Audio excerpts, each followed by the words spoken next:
भारतीय रेल इतिहास में अब तक के सबसे दर्दनाक हादसों में से एक ओडिशा के बालासोर रेल दुर्घटना में 288 लोगों की मौत हो गई है, जबकि 1100 के आसपास लोग घायल हुए हैं।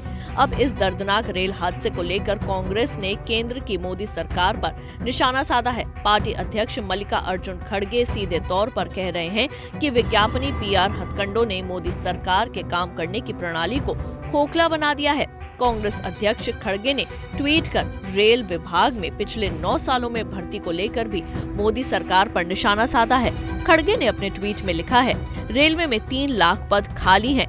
बड़े अधिकारियों के लिए भी पद खाली हैं। जो PMO भर्ती करता है उनको 9 सालों में क्यों नहीं भरा गया। वहीं कांग्रेस की ओर से हादसे के एक दिन बीत जाने के बाद आज प्रेस कॉन्फ्रेंस की गई, जिसमें कांग्रेस नेता पवन खेड़ा ने मोदी सरकार पर हमलावर होते हुए कहा, 10-12 चमकती दमकती रेल दिखाने के चक्कर में पूरा ढांचा चरमरा जा रहा है। पवन खेड़ा ने देश में हुए इससे पहले भी रेल हादसों का जिक्र करते हुए कहा, प्रधानमंत्री जी, ये देश उम्मीद करता है कि जिस तरह लाल बहादुर शास्त्री जी, माधवराव सिंधिया जी और नीतीश कुमार जी ने इस्तीफा दिया था, उस तरह आप भी अपने रेल मंत्री का इस्तीफा लें।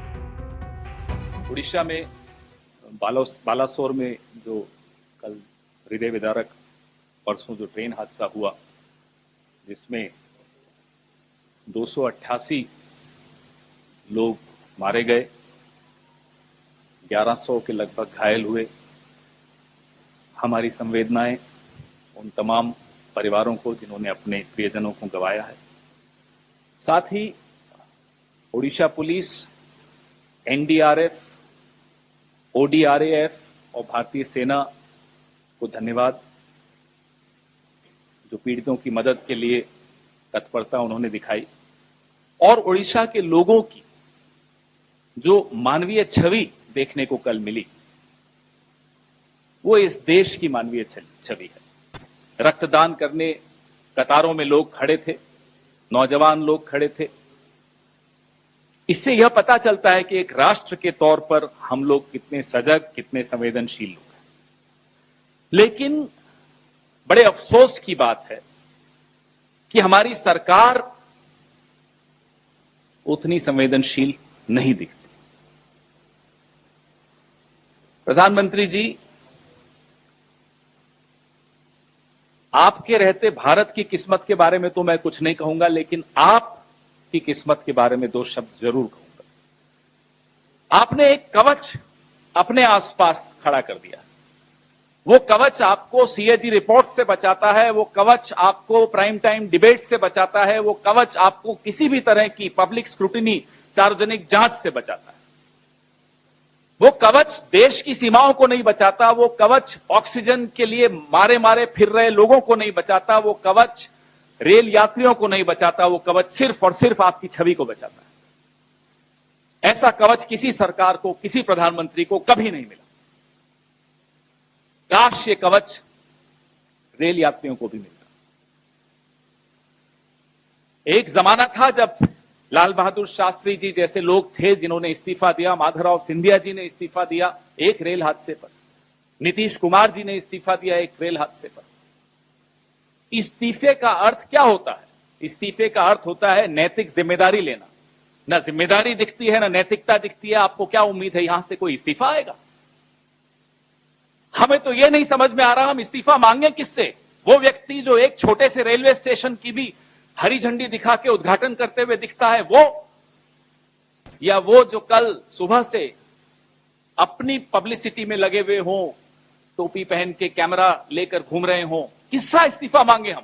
प्रधानमंत्री, हम आप पर छोड़ते हैं, आप किसका इस्तीफा लेना चाहते हो। लेकिन ये देश उम्मीद करता है कि जिस तरह से लाल बहादुर शास्त्री जी ने, जिस तरह से नीतीश कुमार जी ने, जिस तरह से माधवराव जी सिंधिया ने इस्तीफा दिया था, आप भी अपने रेल मंत्री से इस्तीफा लेंगे।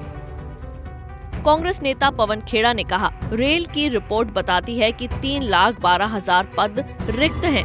प्राण जाए पर PR न जाए। सरकार को ये नीति छोड़नी पड़ेगी। मोदी जी, क्या रेल मंत्री से इस्तीफा लेंगे? हमारे 3 सवाल। क्या प्रधानमंत्री जी इस सदी के सबसे भयावह रेल दुर्घटना की जिम्मेदारी लेंगे? नंबर 2, क्या प्रधानमंत्री जी अपने रेलवे मिनिस्टर श्री अश्विनी वैष्णव का इस्तीफा लेंगे? हमारी ये स्पष्ट मांग है कि रेलवे मिनिस्टर को तुरंत नैतिक जिम्मेदारी लेते हुए इस्तीफा देना चाहिए। सीएजी रिपोर्ट, पार्लियामेंट की स्टैंडिंग कमेटी रिपोर्ट, इन तमाम रिपोर्टों का, और ये 9 फरवरी की जो रिपोर्ट थी साउथ वेस्टर्न रेलवे की, इन सब रिपोर्टों पे जो सवाल उठते हैं, इन सवालों का जवाब प्रधानमंत्री जी की तरफ से कौन देगा? और मैं उम्मीद करता हूं कि सवाल आप उठाएंगे। माफ कीजिएगा, अगर ये कवच प्रधानमंत्री जी के आसपास आप लोगों ने नहीं खड़ा किया होता तो ये सवाल बहुत पहले उठते, सीएजी रिपोर्ट्स के सवाल उठते।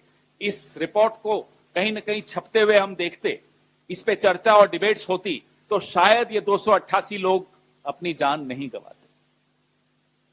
हमारा और आपका काम सरकार को जनता से बचाने का नहीं है, जनता को सरकार से बचाने का।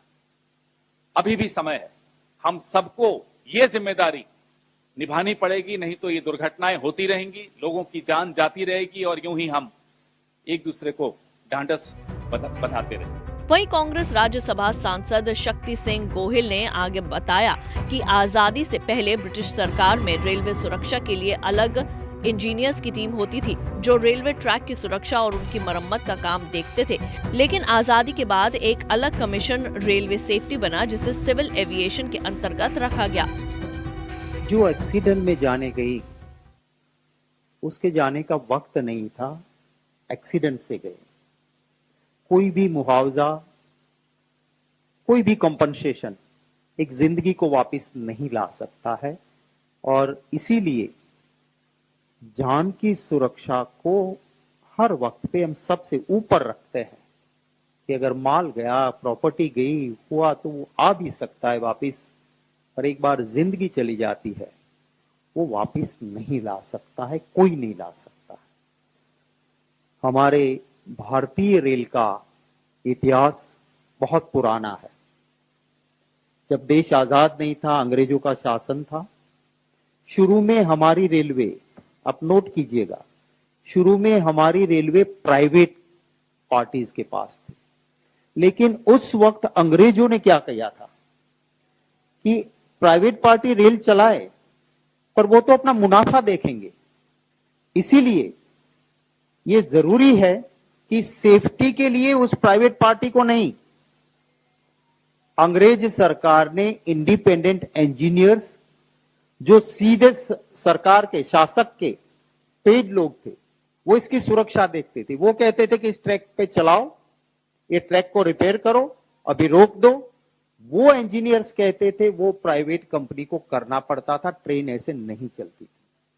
आजादी के बाद हमारी सरकारों ने सोचा कि ये ठीक नहीं है कि रेलवे तो अपना मुनाफा देखेगा, तो रेलवे की सेफ्टी के लिए, पैसेंजर सेफ्टी के लिए रेलवे से हटके अलग डिपार्टमेंट के पास एक कमीशन होना चाहिए।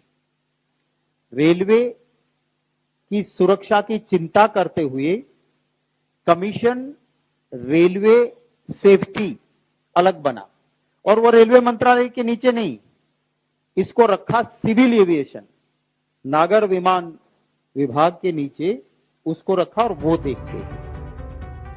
कांग्रेस सांसद ने आगे एक रिपोर्ट दिखाते हुए केंद्र की मोदी सरकार पर निशाना साधा और कहा कि 9 फरवरी 2023 की आंतरिक रिपोर्ट में सिग्नल सेफ्टी पर बात करते हुए मोदी सरकार ने कहा था, अगर सिग्नल का काम ठीक नहीं हुआ तो बड़ी दुर्घटना हो सकती है। फिर भी मोदी सरकार ने इस पर ध्यान नहीं दिया।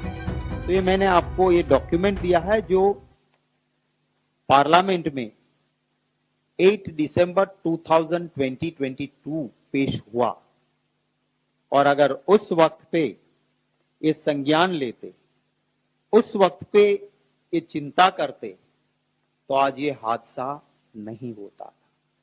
तो मोदी जी कहते हैं कि जिम्मेवार को नहीं बख्शा जाएगा। ये सारा डेमोन्स्ट्रेट करता हूं कि वो वहां छोटे से कोई सिग्नल के टेक्नीशियन या वहां काम करने वाले छोटा कर्मचारी नहीं है। मोदी जी, कमेटी के कहने के बावजूद आपकी सरकार ने गलतियां नहीं सुधारी। 2018 में जो इंडिपेंडेंट कमीशन रेलवे सेफ्टी था, उसको आपने इंडिपेंडेंट रहने नहीं दिया काम करने के लिए, उसके पावर्स लेके रेलवे को दे दिए, तो ये गवर्नमेंट का डिसीजन लेने वाले इसमें जिम्मेवार है। और जो 9 फरवरी 2023 का ये जो अंदरूनी रिपोर्ट है, जिस रिपोर्ट में लिखा है, क्लियर लिखा है, आपको इसकी कॉपी भी साझा हम कर देंगे, इसको कॉपी भी आपको हम भेज देंगे। इसमें क्लियर लिखा है, the signaling cables are first brought to the junction box in the yard and then brought to the relay room, which makes the vulnerable for madding and interacting with interlocking। माटे interlocking पूरा system इससे खराब होगा, और जो signal की safety नहीं है और गलत तरीके से जो यहां हुआ हादसा, वो सिग्नल के गलत ऑपरेशन से ही हुआ। इसमें कहा है कि if the signal monitoring system is not monitored and corrected immediately, आप इसका पैराग्राफ 9 जरूर हाईलाइट कीजिएगा, जो कहा है कि if the signal maintenance system is not monitored and controlled immediately, then it would be lead to happening of such a recurrence a serious accidents।